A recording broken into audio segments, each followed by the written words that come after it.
I'm in a field, and I wanted to talk a bit about what it's actually like being in long-term recovery. I feel like there's very little spoken about when it comes to what it's like to actually almost die and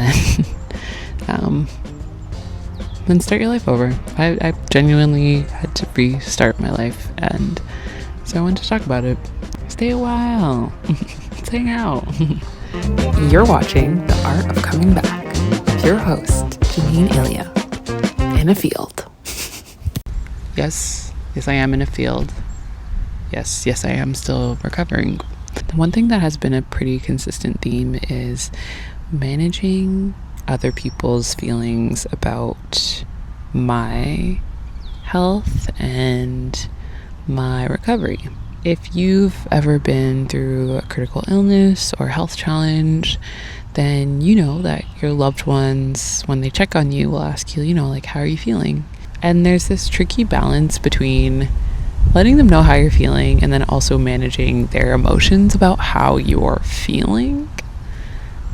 Some people would visit me at the hospital and be so emotional about my well-being that I felt like I had to tend to their feelings, and that is a lot of labor. It's a lot of work. And so, just a word to the wise: if you have a loved one that's going through a health challenge, be sure to share your emotions and your feelings about them in a way that preserves their well-being. When you're sharing your feelings about their situation, that you are prioritizing their emotions and not creating more labor for the person that's ill. It can be really hard because it's a natural instinct to share how you're feeling about another person's well-being. It takes self-awareness, but maybe try to avoid sentiments like, can't believe that you're this sick, or I can't imagine what you're going through, or I'm so devastated that you're going through this. I think there's a time and a place to share your own emotions, and I think that off the bat, when the person's in a critical condition, this is just not the time. It's not the time. Further along, maybe when they're doing a little bit better, please share, because everybody's feelings are valid and everybody deserves to be heard. So yeah, but just being cautious and sensitive to the time and place is really, really important when you're sharing your feelings about their health journey. I guess this is kind of becoming tips of how to support your loved one, and tips about how to recover, really. How to recover well, I guess, because it's complicated. Alright, so let's talk about one thing that has always been a challenge for me when it comes to my recovery, and that is the inconsistent progress of recovery. So, naturally, there are days that are great, and then there are days that are terrible. And all of these days are a part of the journey. I recently really felt like God was telling me, like, remember that even though this is a roller coaster and that there's ups and downs, that you're still on the ride and you're still on the journey, Something that's been super frustrating with my own body is that cognitively I feel like I can do something, like maybe like lift up groceries or go out for a longer period of time, just like daily normal things. And there's sometimes that I can do those things, and then there's sometimes that I can't. And learning and addressing the newness of my body and figuring out how I'm feeling when I'm feeling a certain way, and also just really being unfamiliar with my current state because everything is just so new. Like I had really good self-awareness when it came to my body and what I had the capacity to do and what I didn't have the capacity to do, and when I was overextending myself or when I was starting to feel exhaustion or whatever it might be. But this disease completely changed my body's functioning, and learning what that actually is has been incredibly difficult because my point of reference is when I was well. And on top of that, because my experience is extremely unique and I'm a medical miracle, there's very few people that I can even refer to or like research or like figure out what it's like to recover from this, because I still haven't found anyone that has ever recovered from my specific disease, like from cerebral malaria with like a 25% parasite load. Like, it literally was impossible before it happened to me. And so I genuinely just don't have any reference points. There's different ways and things to learn about when your body changes in such an extreme way, especially with such a short period of time. So I'm learning those things, figuring those things out, and it's really challenging to go through the ups and downs of it. But I was reminded that the downs does not mean that I'm going backwards, doesn't mean that I'm not in recovery, doesn't mean that I'm not having progress. Like the days that I'm like in bed 3 days in a row and then just like my energy level is just so low, I have to remind myself that that doesn't mean that I'm not recovering well. It just means I'm figuring it out and I'm moving through the challenges and I'm moving through the ups and downs. Recovery is never linear. It's never just straight up. It's like this, but it's important to remember that the waves and ebbs and flows and the roller coaster is actually slowly moving upwards. I just can't see it right now, So giving myself that grace, reminding myself that I am still in recovery and I've come such a long way. Like, I couldn't walk a few months ago and my kidneys were failing a few months ago, and I nearly passed away a few months ago, but I'm doing so much better now, and I can sit in a park and I can sit up and I can communicate. I can make these silly little videos, so okay, B.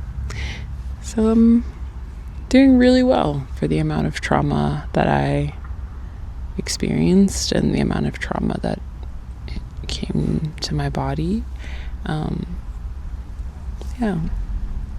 So just trying to remind myself of that and being gentle with myself always. And I think like the third thing I wanted to talk about was disappointment and grief. I've been really experiencing this a lot throughout my entire recovery process, and most of the grief comes from grieving what I once was and acknowledging that I can't do a lot of the things I used to be able to. Like, I lived independently. I can't do that anymore. I can't exercise the way I used to be able to. I can't go to the grocery store the way I used to be able to. Having spent so much time in the hospital and in follow-up appointments, just like even grieving that time in this like age of my life, like grieving the amount of time spent in recovery is also really challenging. So I've been allowing that to exist, been allowing the grief of who I once was exist, and moving through it. One thing that I think is really important is to not push away that grief of what once was, to allow it to exist and to acknowledge it as such, because I think oftentimes when you go through a critical condition or a difficult health challenge, sometimes the rhetoric around it is like, oh, I'm just so glad you're okay, I'm just so happy you're okay, and sometimes that can force us to that can make us feel like we should be grateful that things are okay, but there's oftentimes very little conversations around the grief that comes with being okay now. And also, what does being okay even mean? What is being okay? What do you mean I'm okay? Like I'm sad. You know what I'm saying?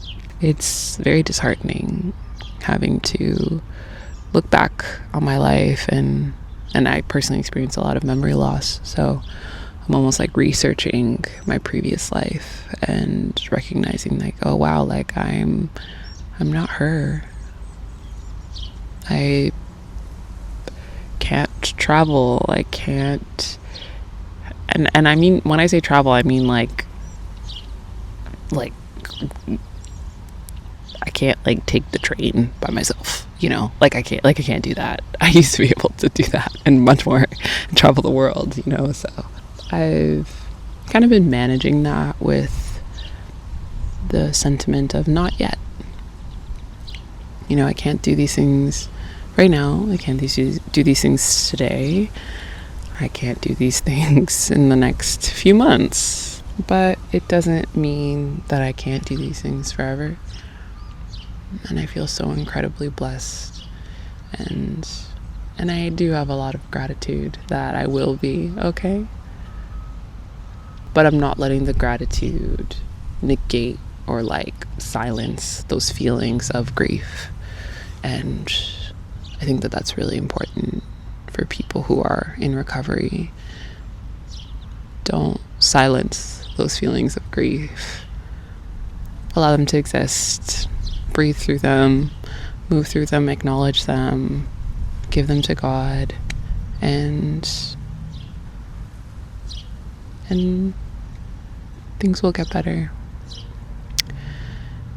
So kind of on that same topic, this like duality of this like both and. So I'm grieving, and I'm so grateful that I'm alive, and I have so much joy for the smallest and most beautiful things, like this field, you know, this like cute park. There was this like dad playing with his child earlier, and it was just so sweet to watch and observe, and being able to like experience my friend's art, and being able to watch my family members that are so young, and the babies in the family, watching them grow, and seeing my best friend be a mom, and like just like laughing with my mom about the silliest things.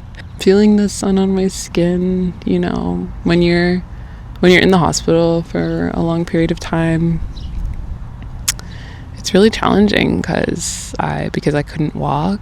I didn't go outside. It was also winter time, but I didn't feel the sun for a really long time. And so even just like looking outside my window was like the biggest joy in the mornings. And so being able to sit outside at the park and like listen to this bird chirp and like feel the wind and feel the sun on my skin, not just see it from outside of my window, is such a blessing. And I know that it's important to be grateful in all things, but when you don't have that, your gratitude for those things increases in measures that I can't even like explain. Being able to breathe without a breathing tube, you know, without support, being able to eat without incubation, like these are things that 100% we take for granted. I took them for granted. Like and it's funny because I'm so grateful. I'm so grateful that I have this gratitude. Like, I'm grateful that I went through this experience, because now the way I live is so different. My perspective of the world, my gratitude to God, like my appreciation for the small things in life is so much greater than it was before.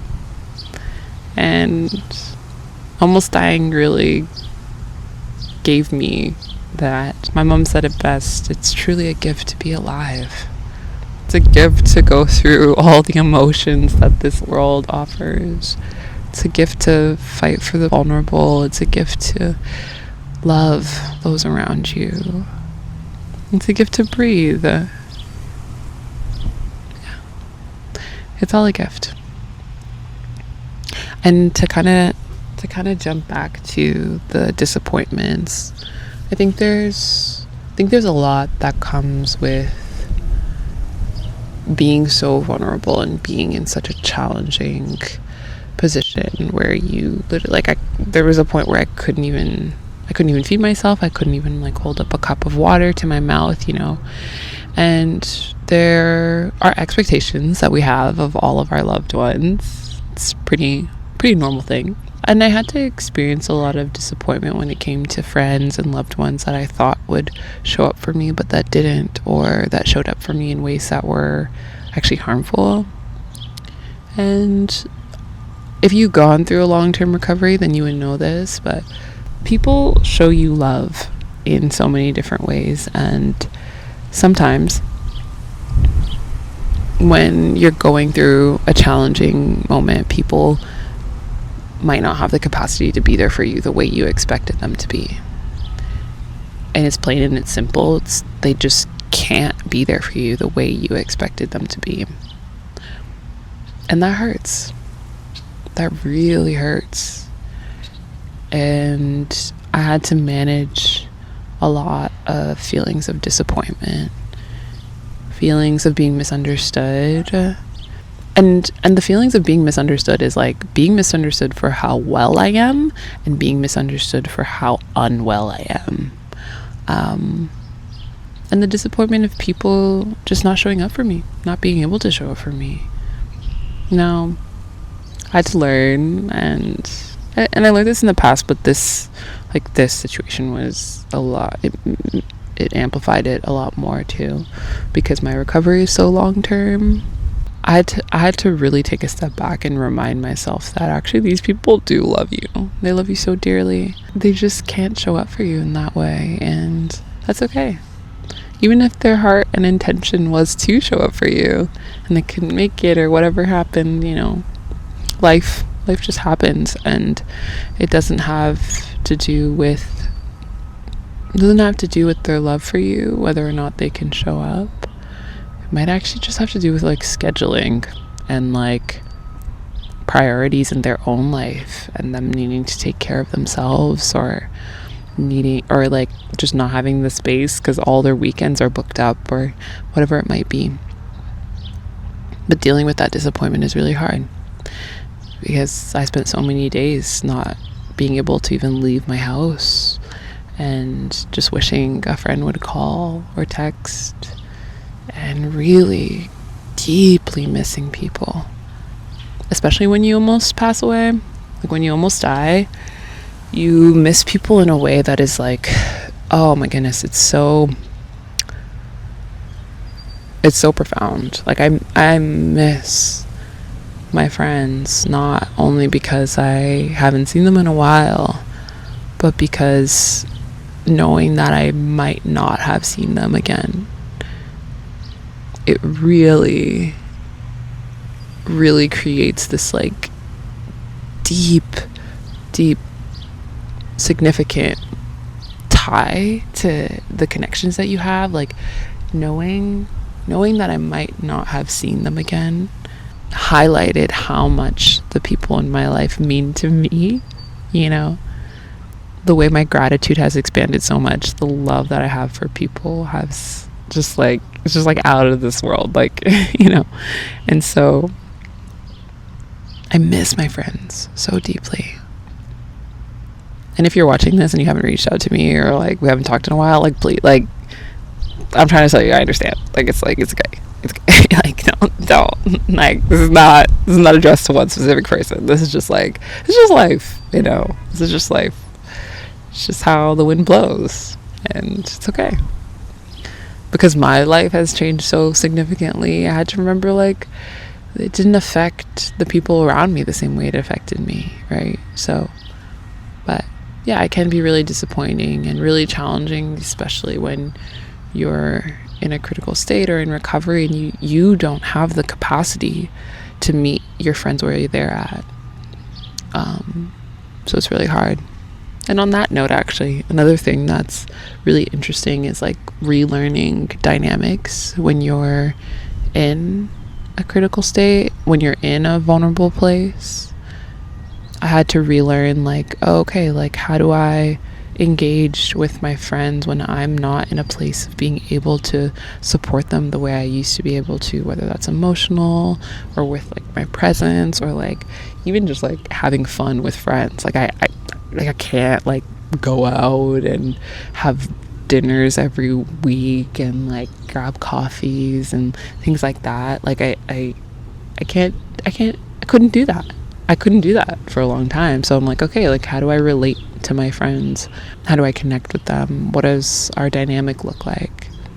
And on an even deeper note, what do our dynamics look like when I'm the one who is vulnerable and needs your support and I don't have the emotional capacity to hear about your challenges and in your life? Because first of all, like my mental cognitive skills were very low, and so I genuinely couldn't process different challenges people were going through. Like I genuinely could not do it, like because of my health, and then I couldn't do it emotionally because I was going through so much. So I just didn't have any capacity outside of managing my own emotional health and mental health.